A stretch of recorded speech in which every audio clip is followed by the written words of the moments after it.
တင်ဆက်ပေးသွားဖို့ရှိတာကအောက်လန်းဘိုးထင်နဲ့လူမိတ်စာလို့အမည်ရတဲ့ဇာတ်လမ်းလေးဖြစ်ပါတယ်အားလုံးပဲစင်သစ်ပြီးဆိုရင်တော့ဒီနေ့ကျွန်တော်စီစဉ်လေးကိုစလိုက်အောင်ပါခင်ဗျာမြောက်ပြည်ရွာမှာရှိတဲ့ရွာလူကြီးဦးတောက်ထွန်းရဲ့နေအိမ်မှာဖြစ်ပါတယ်အိမ်မောင်ရွာလူကြီးဦးတောက်ထွန်းတယောက်အရှိလျှောက်လိုက်အနောက်လျှောက်လိုက်နဲ့ပရိမောင်မအိမ်ရောက်ကိုလမ်းကြည့်ပြီးမျက်နှာမသားများဖြစ်နေတယ်တာဖေသူထက်လန်းဆရာယူတယောက်ပညာသင်များကိုပညာထုတ်ပေးပြီးသူ့ကိုယ်ထဲကိုမောင်ပြောကများဝင်ရောက်ပူးကတ်သွားကယခုထိဘယ်ရောက်လို့ဘယ်ပေါင်မှန်းမသိရပဲစိတ်ပူနေမိသည်ကတကြောင်အိမ်ရှိမကြီးပင်ကြီးအောက်မှာကွတ်ပစ်တွင်ချစ်ကြည်နူးနေကြတဲ့သမီးဖြစ်သူနဲ့တမတ်တို့ကိုကြည့်၍စိတ်မသားများဖြစ်ရသည်ကတမျိုးနဲ့နေလို့မပျော်ပဲရှိနေပြီလေအဲ့နောက်ဦးတောက်ထုံးကသမီးဖြစ်သူဟာအတန်ကျဲလောင်စာနဲ့အော်ခေါ်လိုက်ပါလေတော့တယ်စူးစူးရှင်းပါရှင်းမနေတော့လာစမ်းဟုတ်ကဲ့ဖားခင်ပြည်သူရဲ့ခေါ်တန်ကြောင့်အောင်မော်နဲ့တူစူးစူးကအိမ်ကြီးဘော်ကိုပြေးတက်သွားလေတယ်အိမ်မော်ရောက်တဲ့ကဦးတောက်ထုံးကအောင်မော်ကိုတေချာကြည့်ပြီးဟေးကောင်မင်းကဘာလုပ်တာဟိုအလုတ်ခိုင်းတာဒီမှာရှိရင်ကူမလို့ပါမရှိဘူးကိုရင်ကိုပြန်အဲ့လိုတော့မလုပ်ပါနဲ့ဗျာရွာလူကြီးပဲပြောထားပြီးတော့ငါဘာပြောလို့လဲကျုပ်ကဘာလို့ပြန်ခိုင်းညာလဲမင်းနေအောင်နေကွာအခုတော့သဘောတူပြီဆိုတဲ့နေကလေးကငါ့အရောက်မပြန်တော့ဘူးစူးနေလဲတူတူပဲနော်အကိုတယောက်လုံးသေလားရှည်လားမသိဘူးနေကအေးစေးနဲ့စိတ်ပူကြောင်းတော့မပြောပါလားဦးတော်တော်ကအိမ်ပေါ်ရောက်လာတဲ့သမီးနဲ့တမက်ဖြစ်သူကိုအားပါပြောလိုက်မှနေသားထိုင်သားရှိသွားဟန်နဲ့အိမ်ဦးကမှထိုင်ချလိုက်ပြီးတော့ကိုရင်ထဲမှာကုန်းကိုထုတ်ရနေလေတယ်စူးစူးနဲ့အောင်မော်တို့ကလည်းသူ့ရှိမလန်းမကန့်မှထိုင်ကဖခင်ပြည်သူနောက်ထပ်ပြောလာမဲ့စကားကိုစောင့်မျှော်နေကြအချိန်တော်ကြာတဲ့ဒီဦးတော်ထုံးမြည်သည့်စကားမှထပ်ပြောမလာတဲ့ခါစူးစူးမအဖကျွန်တော်ခေါ်တော့ဘာခိုင်းမို့လဲဘာမခိုင်းဘူးစောင့်မြက်ကလို့နော်ဟိုကောင်တော့ခိုင်းတရားရှိတယ်ဦးတော်တို့ကအောင်မော်ကိုကြည့်ပြီးတော့စကားဆူလိုက်အဲဒီကအောင်မော်ကမျက်နှာသာလိုချင်နေတဲ့တမတ်ပြီး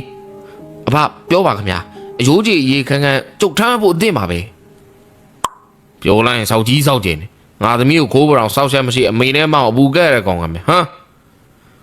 ်ဒါတော့တာပေါ့ဗျာဒါမဲ့ဒေါ်စန်းမင်းကိုပေးပေးမအောင်သွားနော်ဟိုကောင်လေးတွေကိုအကျိုးတောင်းသွားမေးကြလားဘာမေးရမှာလဲငါစကားနဲ့ငါမလို့နော်မင်းလိုငါတုံးကောင်ငါသမီးလင်နာကြီးမှကြောင့်သာသဘောတူရတာသွားငါသားကိုရှာနေတာအချိန်ဒီဘယ်လိုလဲတော့သွားမေးကြလားအိုးဟုတ်ကဲ့ပါကျုပ်ခုတည်းနေသွားလိုက်မယ်အပိုးကျိုးလာတဲ့လင်းဖြစ်သူအောင်မော်ကြည့်ပြီးတော့သဘောကျနေသူမှဆုဆုသာဖြစ်တော်တယ်။သို့ပေမဲ့ဦးတောက်ထုံးရင်မကျေမနပ်အကြည့်ကြောင့်မျက်နှာဘိုးကိုတတ်လိုက်ရပါလေတော့တယ်။ဘေးပင်ရွာလည်းရှိမကြီးပင်တပင်ရိပ်အောင်မှာမောင်ဘိုးထင်တို့ဖွဲ့ထိုင်နေကြတယ်။အဲ့ဒီပင်အောက်မှာရှိနေကြတဲ့သူများမှာမောင်ဘိုးထင်ပေတူတာအေးနဲ့အောင်တန်းတို့ဖွဲ့ဖြစ်ကြတယ်။သူတို့ကမြောက်ပင်ရွာမှာအောင်ကြီးအကြောင်းကိုပြောဆိုနေကြပြီလေ။ဘိုးထင်မင်းပြောပုံရဆိုရင်ကိုအောင်ကြီးကဆုံးဖြတ်သွားလား။အဲ့လိုလေပြောလို့မရဘူးကွာပညာတွေသုံးအောင်လို့ရဲ့အမှောင်ပညာတွေအကုန်ဝင်သွားဆိုငါတင်ဆုံးထက်အောင်စိုးလောက်တယ်မောင်မိုးရဲ့စကားကြောင့်ကြံတဲ့သူများမျက်လုံးပြူးသားနဲ့အံ့ဩနေကြပြီးတော့အဲ့ထဲမှာအောင်တန်းကသူစိုးရိမ်နေတဲ့အကြောင်းကိုမေးလာခဲ့လေတယ်ဟျောင်ဘိုးတယ်မင်းပြောတဲ့ကိုအောင်ကြီးကလူတွေပါတော့မစားတော့ပါဘူးနော်အဲ့ဒါတော့ငါလည်းမပြောတတ်ဘူးဟာစားရင်လည်းစားနိုင်တာပဲ तू ကမိစ္ဆာတစ်ပိုင်းလူဖြစ်နေတာကိုဟုတ်တယ်ဘိုးတယ်မင်းအဲ့နေကကိုအောင်ကြီးမျက်နှာကိုမြင်လိုက်သေးလားအဲ့သူ့ဘာကြီးကြာတာပဲကွာရုပ်ကသူတို့ပြတ်သွားတာကွာမောင်မိုးနေတူသားအိမ်မှာဝင်အောင်စကားဆိုလိုက်ခြင်းဖြစ်ပေတယ်အဲ့ဒီကအောင်တန်းတို့ဖွဲ့လဲတယောက်မျက်နှာတယောက်ကြီးကမင်းငေါ်ပြလိုက်ပြီးနောက်အောင်တန်းမှာစတင်ပြီးစကားဆိုလိုက်ပြန်တယ်ဟိုလေငါတို့လိုက်မယ်ဆိုတာအခုမလိုက်ဖြစ်တော့ဘူးနော်ပါလေမင်းတို့ကိုကြီးကိုရှာရင်လိုက်ခဲ့မယ်ဆိုစလိုက်မလို့ပဲကွာငါမယ်အိမ်ပြန်နောက်ကျရင်ကြိတ်လုံးလို့ပြောထားတာငါအမှတ်ရသွားလို့အားနာပါတယ်ကွာငါသွားတော့မယ်နော်အောင်တန်းပြောဆူနေပဲမကြီးပင်ရိတ်အောက်မှထွက်ခွာသွားလီတော့တယ်သူနီးသူကြံတဲ့သူများလဲအကြောင်းမျိုးမျိုးပြကလစ်သွားကြလေဘိုးရင်ငါမေ့နေတာငါမေကဘဲတောင်းခိုင်းတာသေးတယ်မင်းတို့ကဘဲမှမရှိတာအော်မနေ့ကပေါက်ပြီလေသွားမယ်ကွာအေးမောင်မင်းပြောမှငါလဲမှတ်ရတယ်ဟဲ့ရွာဦးဘုန်းကြီးတော့တောင်မွေးခုတ်ပြအောင်မှာပဲဟေ့ကုန်လေဒီဘောင်းကွာရွာဦးဘုန်းကြီးကတောင်မွေးမထောက်ပါဘူးဟာနောက်9နှစ်လောက်သူလိုပြီကွာငါတို့ကကြိုခုတ်ထားမှရမှာဟဲ့လေလာတယောက်ပြီးတယောက်အကြောင်းမျိုးမျိုးပြကအရှိုးရှိုးထွက်သွားရနောက်ဆုံးပယောင်းတွေ3ယောက်သာကြံနေခဲ့ပါတော့တယ်သူတို့မှာတော့ထုံးစံတိုင်းမောင်ဘိုးတင်တာရင်းနေပေတူးတို့သာဖြစ်ကြပေတူးကထွက်သွားတဲ့သူများကိုကြည့်ကလက်ကားကောင်နေဘိုးတင်မင်းကလူသားစားနိုင်လို့ဘာလို့ပြောလိုက်တာလဲဟာကောင်ငါ့ကိုမေးနေရလေကွာသူတို့ကခုနကမကြောက်သူတို့နဲ့ခုတော့ဘလို့ဖြစ်ကြတာ တော်စမ်းမကွာအဲ့ကောင်တွေကြောင့်ပြောမနေတာငါကြောက်တယ်နေဦးကွာငါတို့တုံလည်းတွားလို့မရဘူးလားရတော့ရတယ်ကွာမိစ္ဆာကိုငါနိုင်အောင်လူတော့မနိုင်ဘူးကွာငါတို့ကိုဖိုးတွေးနဲ့ကိုတာရောက်ပဲခေါ်ကြည့်ကြမလားရမယ်မထင်ဘူးကွာဒီလူတွေကကြံဆိုင်ချိန်ရောက်ပြီလေကွာအဲ့တော့ပြန်ပြိုင်နေပြီဘာပြန်တာလဲဘီတူဘသူကြံခင်ကပိုထွက်တယ်တာတယ်ပေါ့ကွာအဲ့ဒါပြိုင်တာပေါ့သူတို့တွေကတဲ့နေမဟုတ်ဘူးလားကွာအခုဘလို့ကနေပြန်ဖြစ်ကြပြန်တာမိမတွေပေါ့ကွာမိမတွေပေါ့ရုပ်တူနိုင်တူဆရာကြီးထားနေပြောလိုက်သူမှတာအေးဖြစ်ပြီအဲ့ချိန်အပင်ရဲရောက်ကိုလူတယောက်ရောက်လာခဲ့အဲ့ဒီလူမှတော့အောင်မော်ဖြစ်ပြီသူကမဘိုးနေတို့မြင်လာတဲ့နှစ်ဖူးမှစီးကြနဲ့ချွေးမြောက်ပစိုးစားနဲ့တုတ်ကစကားဆိုလိုက်ရှားလိုက်ရတာကွာမင်းတို့အိမ်လေးလည်းရောက်ခဲ့တယ်ခင်ဗျားတော့မြင်တယ်လေကျုပ်တို့ကဒီမှာထိုင်နေအောင်ခင်ဗျားကပြုံးပြုံးကြီးလုပ်ပြီးကျုပ်တို့မမြင်တာဟုတ်တယ်ဘေဒူးရငါတလန်းလုံးတွေးလာတော့ကွာဘာတွေးနေလဲသိလားမဆူဆူနဲ့အာဝလာဝီလာလားဘေဒူးစောက်လည်းပြောတော့မယ်ဘယ်အာဝလာဝီလာလားမှတ်တာအာဝီဟာဟာကွာအောင်မတို့ပြောချင်တဲ့စကားကိုသိတယ်ဒါပေမဲ့အခုမေ့သွားပြီအဲ့တော့သူတော်စဉ်းစားလိုက်ပြီးတော့မင်းတို့လည်းမဟုတ်ပါဘူးကွာမင်းတို့ပြောတဲ့ဟာဟိုကျွာဘိသိက်စရာပြောနေကြလေကွာအာဝလာဝီလာလားလေဗျာမဟုတ်ပါဘူးကွာတိတ်တိတ်နေသမားငါစဉ်းစားနေအောင်မင်းအဲ့အာဝလာဝီပါလားလေမဟုတ်ပါဘူးပါစပြားတွေမေ့နေပြီကွာမသိလည်းပြောမနေနဲ့ဗျာခင်ဗျားအခုအဲ့ကြောင်းတွေးနေရမလားခုနဟုတ်တယ်အခုမဟုတ်တော့ဘူးဘာဖြစ်လို့လဲမင်းတို့ပြောတဲ့အာဝါဟရဲ့နောက်ကဟောင်းတွေးနေတာအဲ့ဒါတွေးနေတာအောင်မော်ကမိသည့်စကားမှမဆိုတော့ပဲအတန်ကြာတဲ့စီသူတယောက်တည်းစကားမှပြောပြီးတော့အာဝါဟဝိဝါဟကိုသာသိရန်တွေးနေလေတော့တယ်အဖြေတကူမရရင်မကျေနပ်သူပြပြရောက်ခမဖြစ်သူရဲ့ပြောစကားကိုမေ့ပြီးတော့အာဝါဟအကြောင်းကိုသာတွေးပြီးမောင်မိုးတွေကိုနှုတ်ဆက်ကမြောက်ပြင်ကိုပြန်သွားပါလေတော့တယ်ဦးတောင်ထွန်းရဲ့နေအိမ်တွေဖြစ်ပေတယ်ဦးတောင်ထွန်းကရင်တွင်းနဲ့အမျိုးစုံလာတဲ့အမီးများကိုလူတစုကိုဧည့်ခံနေတယ်အဲ့ဒီအခန်းနေသူများမှာမောင်ဘိုးထင်တာအေးဖိုးထွင်းနေပေတူးတို့ဖြစ်ကြတာကမပါပြီသူတို့နှစ်ယောက်ကြံခုတ်ပြီးမှမျက်နှာချင်းဆိုင်ပြီးပြောနေရကြောင်းတယောက်သာခေါ်ခဲ့ရခြင်းဖြစ်ယခုရှင်ပြိုင်သည့်အကြောင်းမှာလှရင်နေမိကျော်တို့အားပြိုင်မှုတွင်တကောင်သားနှစ်ယောက်ပါညှိကြခြင်းလည်းဖြစ်ပြီထို့အတွက်ယခုချိန်တွင်တာရမပါပြီဦးတော်တို့လည်းရင်သွေးကွက်ထဲကိုရင်သွေးကိုငှဲ့ကမောင်ဘိုးထင်အရှိကိုတိုးပေးလိုက်ပြီးကျုပ်သားကိုကဲပေါင်းဆရာလေးရဲ့အဲ့လိုကြီးမခေါ်ပါနဲ့ဗျာကျုပ်ခေါ်ပြသည်ဆရာလေးရဲ့ကျုပ်ဆရာလေးဘာစီကိုသွားပြီးပြီသူကပြောတယ်သူ့စီနေအကုန်လုံးဆရာလေးယူထားတယ်လေအဲ့ကြောင့်ဆရာလေးကအားကိုးပါတယ်ကူညီပါအောင်ခင်ဗျာဟုတ်သားပဲဗျာကျုပ်အစီနေခိုးပြီးတော့ဖွက်ထားတာဟိုကျုပ်တတ်နိုင်တယ်တော့ကူညီပါမယ်နော်ဆရာလေးတို့ပဲအားကိုးရမှာပဲတမတ်တယောက်ရထားပါတယ်ဆရာလေးတို့စီအကျိုးကြောင့်မေးခိုင်းတော့အာဝါဝိဝါမသိလို့ဆိုပြန်လာမေးနေတကယ်ဆောက်ဘောမင်္ဂလာဆောင်ကျင်တာတပိုင်းသိတစက်ကလေးမှအာမကိုအောင်ဦးတော်တော်ကမလန်းမကန့်မှထိုင်တဲ့သမတ်ဖြစ်သူအောင်မော့ကိုမျက်ထောင်နေပြီးကြည်ကျွင်းစကားဆိုလိုက်ညမကြတော့အချိန်မှာတော့ငြိမ်သက်နေတဲ့အောင်မော်တယောက်အရှိကိုတိုးလာကဦးတော်တော်ကခတ်တီနေကြည့်နေရကြောင်းမောင်ဘိုးနေတို့ကအံ့ဩသွားပြီးတော့ငေးကြည့်နေမိဦးတော်ထွန်းကလည်းနားမလည်နိုင်စွာနဲ့မင်းငော်ပြီးဘာလဲမင်းငါမကျေနပ်လို့လားကျုပ်ပြောမယ်မပြောကွာရင်းမာတော်မှာကိုအောင်ကြီးကိုတွေ့တယ်တဲ့ဗျအဲ့ဒါပြောတာပေါ့ထိုင်ပြောလိုက်ရတော့ခွီးတယ်မှာပဲအလန်တကြားလုံနေသည်အောင်မောရဲ့စကားဆုံးမမောင်ဘိုးတွေတို့တပ်ပင်းချလိုက်ပြီးနောက်အောင်ကြီးအားရှာဖွေမိအစီအစဉ်ကိုဆွဲနေကြပါလိမ့်တော့တယ်မီးအောင်မရှိလာအောင်မှာကင်းမဲ့နေတော့လဲကျယ်လေးများအလင်းအောင်စီကမှောင်မိုင်လွန်းသောနေရာများအတွက်အရေးတရံလောက်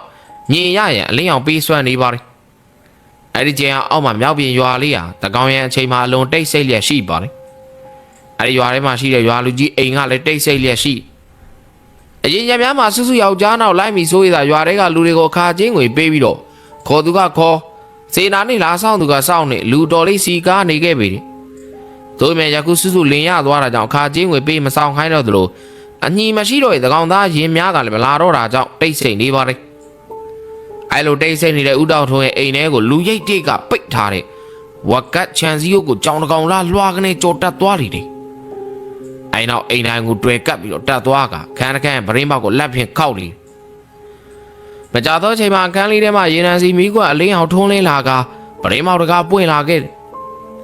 အဲ့နောက်ဗရင်းပေါက်မှာခေါင်းပြူထွက်ကြည့်သူမှာဦးတောက်ထုံးဖြစ်ပြီသူကရေနံစီမီးကွက်လေးကိုကိုင်ကဗရင်းပေါက်မှာကြည့်ပြီးတော့မိဒီမမတွေ့တဲ့အခါဗရင်းပေါက်ကိုပြန်ပိတ်မိပြုစဉ်အဖ အောင်ကြီ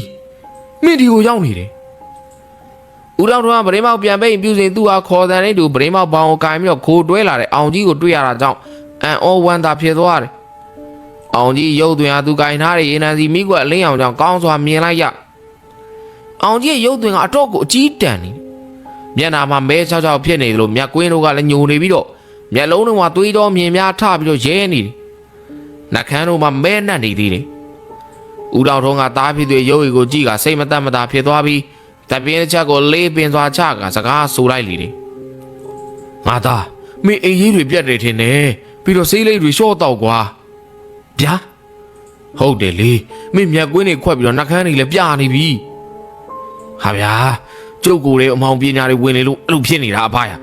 ာအခုလည်းကျုပ်စိတ်ထိန်နိုင်တော့ဒီလိုလာတာစိတ်မထိန်နိုင်ဘာဖြစ်မှလဲငါသားကျုပ်ခုအကောင်ပလောင်တွေကိုအစိမ့်စားနေတာတပြင်းပြင်းနဲ့လူသားစားအောင်ကြီးရဲ့စကားမဆုံးခင်မှာမေဦးတော်ထွန်းကခြေထောက်နဲ့အောင်ကြီးရဲ့မျက်နှာကိုကန်ထားလိုက်ရာအောင်ကြီးနောက်ကိုပြုတ်ကျသွားတော့တယ်အောင်ကြီးပြုတ်ကျသွားနေပရင်းမောက်ကိုဂလန်ထိုးလိုက်ပြီးအတန်ခက်ကြဲကြဲနဲ့အောက်ပြုတ်ကျသွားတဲ့အောင်ကြီးကိုစကားလန်းဆိုလေတယ်တာကြီးငါ့ကိုခွေးလို့ကွာတော်ကြံပြီးငါ့ကိုမစားဘူးလို့မပြောနိုင်ဘူးအင်းပါဗျာကျုပ်နားလိုက်ပါတယ်ညံလိုက်တဲ့ခြေထောက်ဗျာတိုင်းများတင်ထားလားဗျာအိမ်အောင်မှာပလက်လန်လဲကြနေတဲ့အောင်ကြီးကခက်ကြဲကြဲပြန်ပြောရင်းအိမ်ဝိုင်းပြင်ကိုခုံထွက်ကအမောင်လူထဲမှာတိုးဝင်ပြောက်ွယ်သွားပါလေတော့တယ်မောင်မိုးတင်တို့ကအောင်ကြီးရဲ့ကိစ္စကိုရှင်းပေးဖို့ဦးဝင်းအိမ်မှာရောက်ရှိနေကြပြီးတော့လိုအပ်သည်များကိုတင်နေကြဦးဝင်းကမောင်မိုးတင်တို့မှရိုသေးသွားစကားနာယူကြသည်ကိုတပြုံပြုံနဲ့သဘောကျနေပြီးတော့လှုပ်တင်သည်များကိုလည်းအကြံပေးမှားကြနေလေမင်းတို့ပြောပုံရဆိုရင်စုံကိုဝေ3ယောက်လုံးရဲ့ပညာတွေစူးပြုံပြီးဝင်သွားတာပဲကွာဟုတ်တယ်ပါ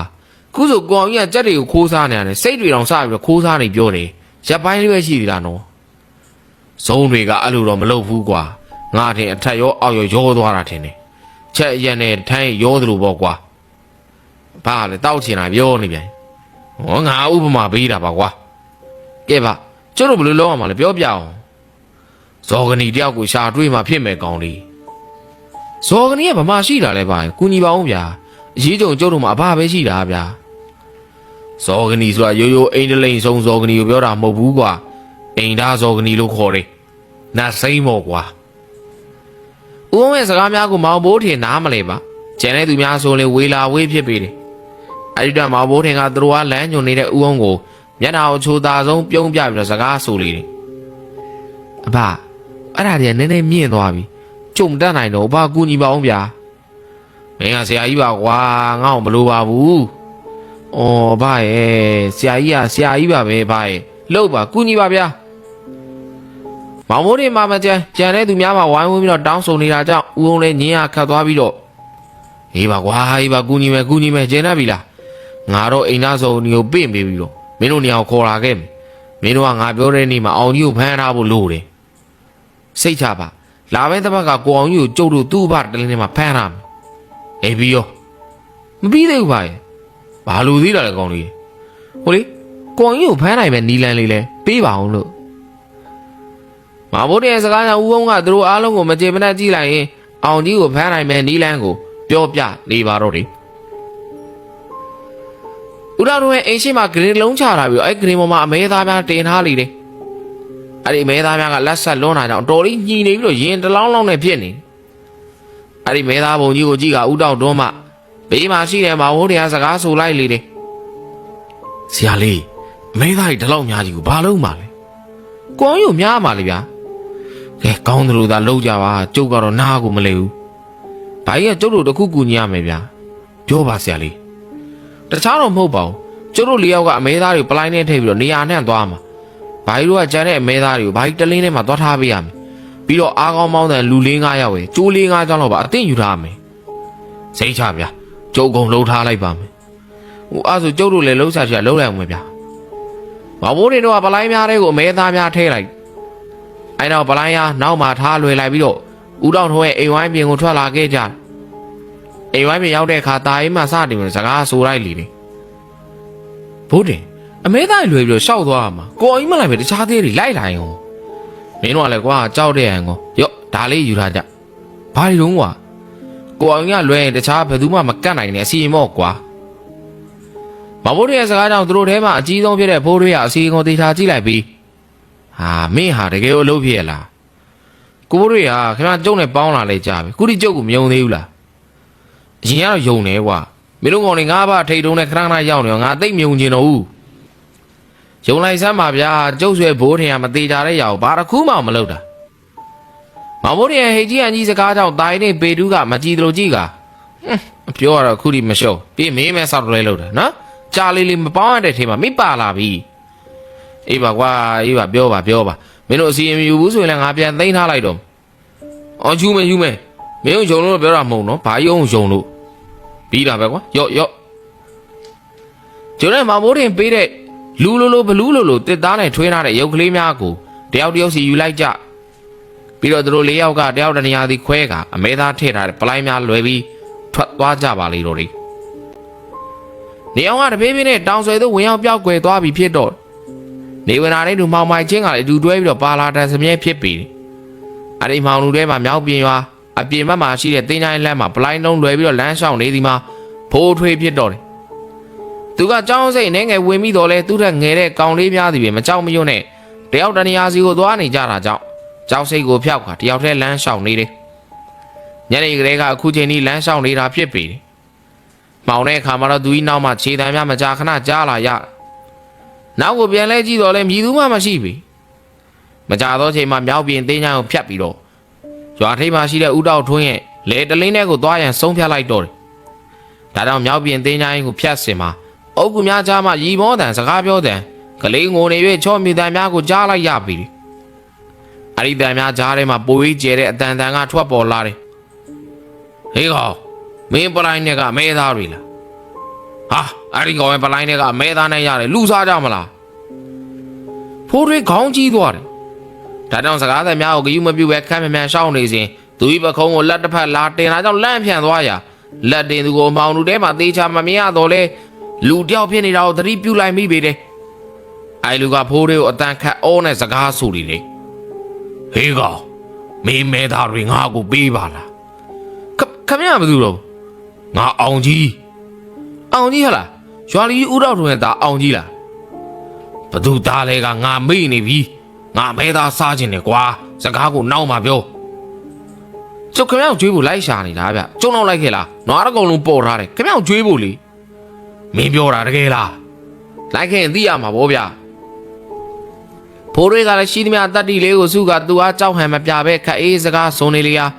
အောင်ကြီးဒီပလိုင်းထဲမှာမဲသားများကိုနှိုက်ပြီးတော့စားရင်းနဲ့ဖိုးတွေနောက်မှလိုက်ပါလာခဲ့ပါလေတော့ဒီဖိုးတွေကတလင်းထဲကိုခက်မြန်ရောက်ရန်သွားနေတယ်ပလိုင်းထဲရှိမဲသားများကုံသွားရင်သူ့အတွက်အန္တရာယ်ရှိတာကြောင့်ဖြစ်ပေတယ်သူခက်မြန်လမ်းလျှောက်တဲ့ကအောင်ကြီးကလည်းနောက်မှခက်မြန်လိုက်လာခဲ့လေတယ်မကြတော့ချိန်မှာတော့ဦးတော်ထွန်းရဲ့တလင်းမြင်တဲ့ကိုရောက်ရှိလာခဲ့ပြီတယ်တလင်းမြင်ထဲမှာဂရင်းပေါ်မှာတင်ထားတဲ့မဲသားများအမောင်ထဲမှာတာမန်လူများဖို့မမြင်ရတော့လဲဘိုးရီနောက်မှာအောင်ကြီးကနှာခေါင်းတရှုံရှုံလှုပ်ပြီးတော့အနက်ခံကအမဲသားများတင်ထားတဲ့ဂရင်စီကိုလင်းမြန်ပြေးပြီးတော့စောင့်ကြောင်ထိုင်ကစားနေပါလေတော့တယ်အဲဒီချိန်အောင်လင်းတံမီကယုံချီလင်းလာပြီးတော့ဂရင်ပေါ်မှာစောင့်ကြောင်ထိုင်ပြီးအမဲသားများစားနေတဲ့အောင်ကြီးရောက်ကြောင်ငေးကြည့်နေစင်မှာပေါင်ဘိုးထင်တို့နဲ့အတူဦးထောက်ထွန်းခေါ်ထားတဲ့တန်မားတဲ့ရွာသားများဟာအောင်ကြီးကိုပြေးဖမ်းလိုက်ကြပြီးတော့ကြိုးချီရန်ကြိုးစားကြပါလေတော့တယ်တန်မာတဲ့လူကြီးလေးယောက်ဝိုင်းချုပ်တာကိုပင်အတော်ခက်ခဲချုပ်လိုက်ရအဲနောက်ဂျိုးများပင်တုတ်ကတလင်းအလေကွက်မှာအသင့်စိုက်ထားတဲ့ငုတ်တိုင်ကြီးမှာခြီထားလိုက်ကြတယ်အချီခံလိုက်တဲ့အောင်ကြီးကတဝူးတွားနဲ့အော်ဟစ်နေပါလေတယ်သူကလူပုံတရံပြောက်လူနီးပါးဖြစ်နေပြီးတော့မိစ္ဆာတကောင်ရဲ့အသွင်တရံတစ်ဖြည်းဖြည်းပေါ်နေပြီဖြစ်ပေတယ်အဲ့ဒီစိတ်မချမ်းမြေ့စရာမြင်ကွင်းကိုမြင်နေရတဲ့ဦးတောက်ထွန်းကလည်းတားပြေသူကိုခက်လန်းလန်းမှနေပြီးတော့သတိပေးစကားဆိုနေပေမဲ့လည်းအောင်ကြီးမှလူစိတ်ပြောက်လူနေပြီဖြစ်တာကြောင့်အရာမထင်ခဲ့ပြီဒါအောင်ကြီးတတိသားဆန်ငါမေးဖေလေမင်းသိမယ်အမေသာပေါ့နေပြီလူသားစားမယ်ငါ့လို့ဆန်ငါသားအောင်ကြီးမေးဖေငါလေကွာမင်းတို့စားမယ်ငါပြောပါတယ်အောင်ကြီးဟာမိမနောက်ပိုးတဲ့ကောင်အထက်လန်းဆရာလှုပ်လို့မရပါဘူးလို့မင်းအဖေမနိုင်ပဲပေးချင်းစားတာဟုတ်ကွာငါသားရဟမ်ဦးတော်ထုံးကသားဖေးသူကစကားဆိုနေရမြည်သောထူးခြားမှုမှမရှိတာကြောင့်မဘိုးနေမက်ကိုလှဲ့ကဆရာလေးဟိုမှာယုံနေတာနော်တော်ကြကျိုးမပြတ်ဘူးလို့ပြောမရဘူးကျုပ်လည်းဘာလို့မှမသိတော့ဘူးဗျအဖနတ်စိမ့်ပင့်လာမယ်ပြောတာပဲ ခုဒီမလာသေးဘူးလား तू ကပိတ်ငယ်ပဲပြောတာပဲလာမှာပါမလာရင်တော့ဒုက္ခပါပဲလာမှာပါဗျာစိတ်ချပါသူတို့ဦးအောင်ကိုမျောနေကြပြီတဲ့ဒါမဲ့ယခုဒီပေါ်မလာသေးပြီဦးတော်ထုံးမမလာသေးဘူးလားတမေးတဲ့မင်းနေရာကြောင့်ဘိုးထင်တယောက်အတော်လေးစိတ်ညစ်နေရပြီအောင်ကြီးမှလူသဏ္ဍာန်တစ်ဖြည်းဖြည်းပိုပြောက်လာပြီးတော့အန်တဂျိတ်ဂျိတ်လောက်ကကျိုးကိုပါဇက်တပင်ပင်နဲ့ရုံးကန်နေတာကြောင့်သူ့အာချီထားတဲ့တိုင်ပင်လှုပ်ရမ်းစာပြုတ်လာခဲ့လိမ့်ပြီအချိန်ကြီးကောင်းရင်မရှိတဲ့ကဦးတော်ထုံးခေါ်ထားတဲ့ရွာသားများကတလင်းကိုစွန့်ခွာပြီးရွာထဲကိုပြေးကြပြီးဖြစ်တော့ယခုတလင်းထဲမှာမောင်ဘိုးတင်တို့နဲ့ဦးတော်ထုံးသာရှိနေပြီတော့တယ်ဦးတော်ထုံးလည်းစိတ်ဓာတ်တွေကြကတလင်းမြင်မှာဖင်ချပြီးထိုင်နေစဉ်ကောင်းလေးငါတို့လာပြီနောက်ကျသွားတယ်ကွာကိုတော့ကြက်ကြော်စားခြင်းနဲ့ဆိုတာနဲ့ကြော်ကျွေးနေရလို့ဟေ့အတန်လာရအောင်ကြည့်လိုက်တဲ့အခါအော်လေးတမီထိုးထားတဲ့ဒလင်းမြင်နဲ့ဦးအောင်နဲ့တူသူရှိမှတောင်ရှိပစိုးကိုဝစ်ထားပြီးတော့ပိုးသားအင်ဂျင်နဲ့ပိုးသားပွားကိုပေါင်းထားတဲ့လူရွယ်တယောက်ပါလာခဲ့လေတယ်အဲလူရွယ်ကမျက်နှာမှာခတ်ထန်ပြီးတော့အတော်အကျော်တင်းတဲ့ရုပ်တွင်ရှိအဲနောက်ဦးအောင်ကမဘိုးတွေတို့နဲ့မလန်းမကန့်ကိုရောက်တဲ့အခါသူပင်းလာတဲ့အိမ်သားဇော်ကလေးခေါ်နတ်စိန်ကိုလက်အုပ်ချီစကားဆိုနေတယ်ကိုတော့ဒါတော့ပြောတဲ့လူမိတ်စာဆိုတာဟိုတိုင်းမှာခြိထားတဲ့သူပါပဲသူ့ကိုယ်တည်းကမိတ်စာတက်တွေထုတ်ပေးပါဗျာဒါတော့မောင်ကယိုကဲဒါတော့မောင်ကကိုတော့ကိုယိုသေးနဲ့ပြင်ထားတယ်ဆိုတော့ကူညီရမှာပေါ့နတ်စိန်ကပြောဆိုပစိုးတောင်ရှည်စားကိုခြေထောက်နဲ့မင်းသားမကဲသူမယူလိုက်ပြီးလက်ဖြံမော်တင်လိုက်ပြီးတာနဲ့ခြေဖြင့်တလိမ့်မြင်ကိုပေါက်ပြီးတော့အောင်ကြီးစီကိုလက်ညှိုးညွန်လိုက်တာနဲ့အောင်ကြီးရဲ့ပါဇက်ကဟလာပြီးပါဇက်ထဲမှာရင်စိမ်းများထွက်လာကကောင်းကင်ကိုပြန်တက်သွားပြီးတော့မီးလောင်ကပြာကျကုန်ပါလေတော့တယ်ရင်ကောင်များမကြံတော့တဲ့အခါမှအောင်ကြီးကမျက်နှာဟာတာမန်လူတယောက်မျက်နှာပြန်ပြီးတော့ဖြစ်သွားခဲ့လေတယ်နတ်စိန်ကမိသူကိုမှစကားမဆိုပဲတလင်းပြင်ကိုထွက်သွားရဦးအောင်ဒီလဲနောက်မှလိုက်သွားခဲ့လေတယ်ဦးတော်ထုံးဒီလဲဝမ်းသာအားရဖြစ်ကတားဖြစ်သူထမ်းသွားပြီးတော့ကြိုးများကိုဖြီးပေးပြီးတွဲထူလေတယ်မောင်ဘိုးတင်တို့ဒီလဲအောင်ကြီးလူကောင်းဖြစ်သွားတာကြောင့်အခုမှတပ်ပြင်းချနိုင်ကတလင်းပြင်မှာခြေပေးလက်ပြထိုင်နေစဉ်ဦးအောင်တယောက်တုတ်သီးတုတ်ပြာနဲ့ပြန်ရောက်လာခဲ့လေတယ်သူဤမျက်နှာမှာလဲအညိုမဲများဆွဲနေလေကမကောင်းတာတခုတော့ဖြစ်လာပြီဆိုတာသူတို့သိလိုက်